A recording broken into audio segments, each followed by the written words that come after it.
Hello everyone, welcome to Microsoft Build 2017. My name is Allison O'Mahony. I am from the Windows Shell team, and I'm here with Tony Pendolino from the Developer Platform team. And we are here today to talk about a new feature in Windows called My People. In Windows 10, UWP app developers can take advantage of new experiences that ensure people in your app show up right on the taskbar. With those people on the taskbar, you can light up quick and easy communication with a mini version of your app. We have lightweight emotive experiences associated with people that are pinned to your taskbar. And while we won't be demoing this today, we also are, with the next version of Windows, lighting up drag and drop sharing for people who are pinned to the taskbar for easy sharing. This supports increased engagement with your app. Tony, let's take a deep dive into how an app developer can get their contacts onto the bar and have direct communications through their app. Cool, thanks Allison. So what I have open on the screen right now is Visual Studio. Guys, if we're going to see how this works, we need to get into the code here. But just before I start running through the code, I want to show you what this is going to look like in the end. So here you see this circle down on the taskbar. That's Abigail Osborne. And this is a contact that this app I'm about to run through has written into the Universal Windows Contact Store and pinned to the taskbar. And then we're able to expose this app as this concept called a contact panel application. And within that, your app is going to be running in this context. And so now I'll walk through exactly what it takes in order to get an app to show up here, pinned to the taskbar for that quick and easy access.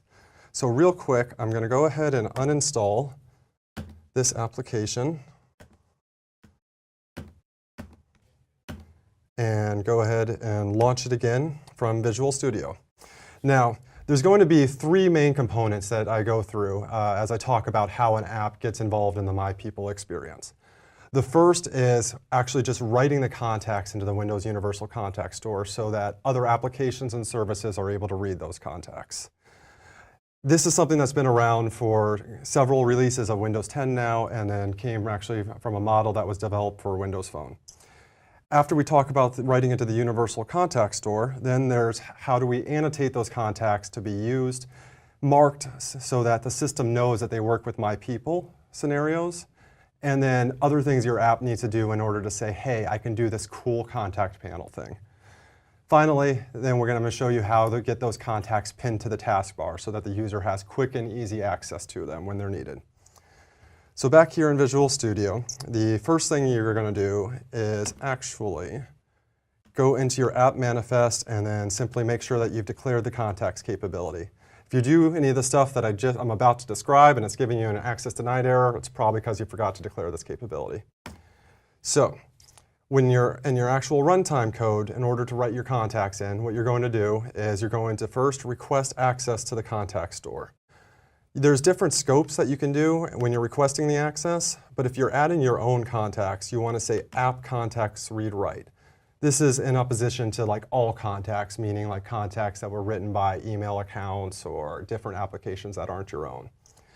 So then, after you have the contact store handle, then you need to make sure you have a contact list available. So contact lists are the constructs that you create, and then you add your contacts within those contact lists. It's a way to group a bunch of them together within your app also. So here what we're doing is we're looking for a contact list that you've already created. If we haven't found one, then it would go ahead and create a contact list with a given name. This is a property called Other App Read Access. This determines how much other apps are able to see the data that you're writing into the system.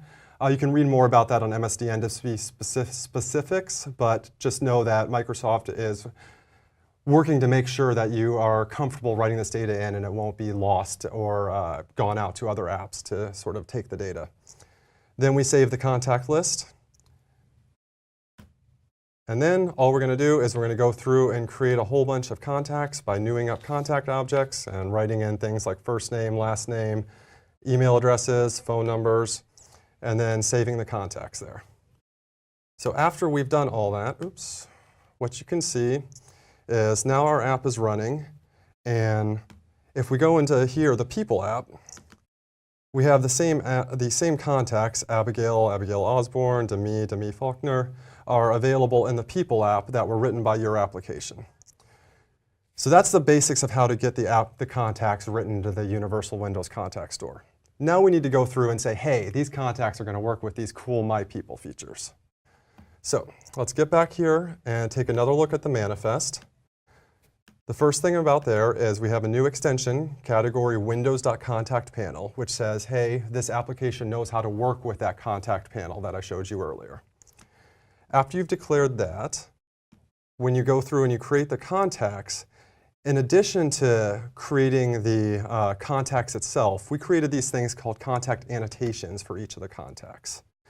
And so as we created the contact, we'll new up a contact annotation, and we'll assign it the remote ID field here.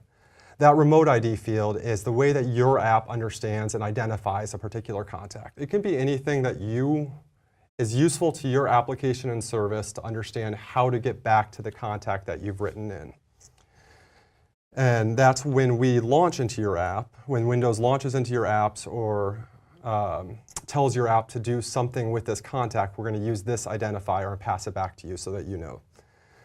Then you can set different supported operations. So you can say, hey, I know how to show profile data for this contact. I know how to message this contact. I know how to share with this contact. And then here we're setting these extra provider properties. And what these are is when you're using the contact panel, we need to know an entry point to your application in order to launch.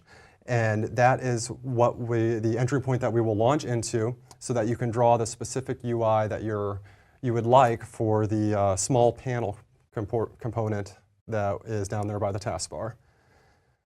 And then we save these contact annotations to the annotation list. And at that point, your contacts are written into the system, and your app is ready to work with the My People scenario, which I don't have. Oh, so unfortunately, our icon isn't showing right now, but that's OK. So if we go into the My People system here, we're seeing these same contacts that we've written into the Universal Store, and we've annotated with the annotation saying, hey, I know how to show the panel for them. So we'll go ahead and we'll take Abigail here, and we'll pin Abigail to our taskbar. And there we go, our little icon's back, so that's good. But now we have Abigail here showing, these are the different apps that will work with Abigail. The People app pretty much shows for every contact to show profile data. The Mail app will show up for any app that has an email address. Oh, I'm sorry. The Mail app will show up for any contact that has an email address associated with it. And then we have our app, our sample app here, and we can click on it. Now what you're seeing here is that panel I showed you earlier. But let's dig into this a little bit, exactly what you're seeing. So this whole square is drawn, the outline of it is drawn by the shell. And this top component, basically the name, the picture, and these four glyphs are all also drawn by the shell. But once I launch into the app, everything below this is actually an instance of the sample app running within this contained context that's been provided by the shell. So this is using a technology that's being developed that is we call component UI, and this allows an app to be running within the context of another app. And I just want to reinforce here for the developers out there that this is your app that is hosted by Component UI. So you don't have to wait for Windows to update every 6 months. You can update as often as you need to innovate in your app. Yep, that's exactly right. It's part of what makes this so cool and powerful. So this is a smaller window, and of course, if you're on a big desktop and everything, there may be scenarios where you want to provide a fuller experience. And you can do that by drawing just a URI link or a button that does a normal app-to-app URI launch and launch back into your full application, and you can pass whatever kind of context you need to with that.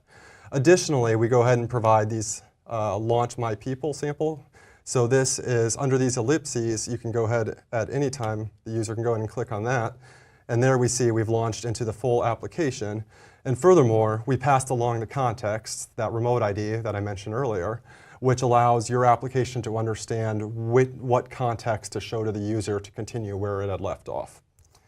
So that was how the user can pin somebody by going through the My People scenario here. Now you can see it with the icon. But you can also do that directly from your app. So let's say if we want to pin Demi here, we can go ahead. And we got a breakpoint here, but you can see it's just a one line. Go ahead and request pin contact async, telling it which contact to pin. This is going to have to be a contact that you've already saved into the Universal Windows Contact Store. And then we're saying go ahead and pin it to the taskbar here. And we'll continue. We ask the user to make sure that's OK. And there we go. So now Demi is pinned to the taskbar. Awesome. So that's a walkthrough of how you can create an app for My People and get the people in your app onto the taskbar and have a lightweight mini communication app associated with those people. We also have a delighter feature for lightweight notifications inside the team. We call these shoulder taps. These are special notifications that appear specifically for people who are on the taskbar. Tony, do you want to show us how we do it? Yeah, so if you're familiar at all with how toast notifications work on Windows, this should look very straightforward for you. I'm going to be showing in this sample application how to raise a toast from a local notification, but the same exact payload actually can be provided through a WNS notification, for instance, if you were doing this remotely from your service. So here is the XML breakdown, or the XML content that's going to be provided into the toast. And the important things here that are going to be new that you might not be familiar with are this hint-people. And here we're using a mail-to signify that this is an email address we're providing as a hint. So in this case, what the app is going to do is it's going to take the email address of the contact that is going to be sending the shoulder tap notification back to this device and provide that in this notification. And then additionally, there is this binding, which is experience type of shoulder tap. And here we provide an image source, including a sprite sheet source. I never get that right. Sprite sheet source, which we're just pulling down from skypeassets.com. And so how this looks then is if we go into Demi here and we pass the super secret phrase, hi, exclamation point. In a couple of seconds, the app is going to actually take that, and there we go. We got a pizza. Awesome. That's great. We love our shoulder taps. So that about wraps it up. All of the information for this demo, I'll show you on the slide, is up on GitHub. So you can see the code that went into this demo. And the current SDK that is released with this Windows update will be available with all these feature capabilities. So these features are releasing with the next version of Windows. And for Windows Insiders, you will see these features being lit up, and we hope you go and play with them and give us some feedback. So that about wraps it up. Thanks very much for listening.